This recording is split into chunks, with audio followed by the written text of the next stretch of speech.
Okay, let's say that we know the sine of theta is some number, and then I ask you for the cotangent of the same angle theta. There are a couple of different ways you could work that sort of problem, and that's what I want to explore in this video. Finding a value of any trig function given the value of one trig function. So here's an example where I want to find the secant of theta. I want to find the value of secant of theta if cotangent of theta is negative 12/7 and theta is between 3 pi over 2 and 2 pi. Alright, so what I want to do is, when I say find secant of theta, what I really mean is find the exact value of this. Okay, so let me show you what I don't mean by exact value. If cotangent of theta is negative 12/7, then tangent of theta is negative 7/12. And you might think to take the inverse tangent of both sides to figure out what theta is. We're not interested in what theta is. I just want to know the secant of theta. Okay?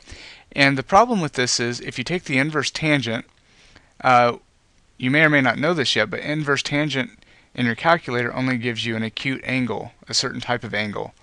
And in fact, it may not be the correct angle in this particular case, because theta is between 3 pi over 2 and 2 pi. So the answer your calculator gives you may not be between 3 pi over 2 and 2 pi. The other problem is your calculator is going to give you some decimal number that's rounded.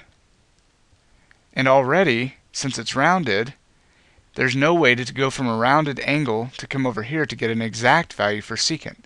So we want to avoid this sort of idea. So you may be wondering how to do this. Well, we will still take the same approach. If cotangent is negative 12/7, then tangent of theta is negative 7/12, the reciprocal. And we may even draw a picture of the given information. We've got this, which we've used. Now we need to use the fact that theta is between 3 pi over 2 and 2 pi. So that means theta is somewhere in quadrant 4, something like this. So our reference triangle is in quadrant 4 as such. Okay, so we need to find the secant of theta. Well, tangent of theta is negative 7/12, and if you remember, tangent is opposite over adjacent. So we use our reference angle here. The opposite side is 7, the adjacent side is 12, and now we have to put the pluses and minuses in the correct spot. Because negative 7/12 does not mean the 7 is negative and the 12 is positive. It could mean the 7 is positive and the 12 is negative. So we have to get it in the right spot, the negative. And we can do that in our picture. The 12 is a positive x coordinate, but the 7 is a negative y coordinate. So the 7 is in fact the negative value here. Okay, now I want to find the secant of theta. Okay? So secant of theta. Well, that's the reciprocal of cosine. So let's first find cosine of theta. And for cosine, I need the adjacent side over the hypotenuse. And remember, this blue angle here was theta. So I have the same exact reference triangle for this theta as I do for this theta. And now I need to know the adjacent side and the hypotenuse. Luckily, I know the adjacent side, but I don't know the hypotenuse. However, this is a right triangle, so I can use the Pythagorean theorem to find the hypotenuse. So if I call that h, then h squared equals 12 squared plus 7 squared, or negative 7 squared. It's the same thing.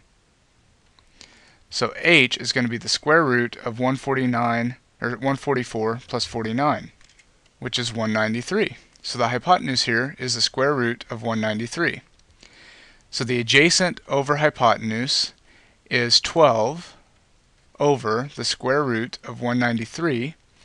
So secant is what we need. I know the cosine value, now I need the secant value, so I must take the reciprocal of this, and I get the square root of 193 over 12.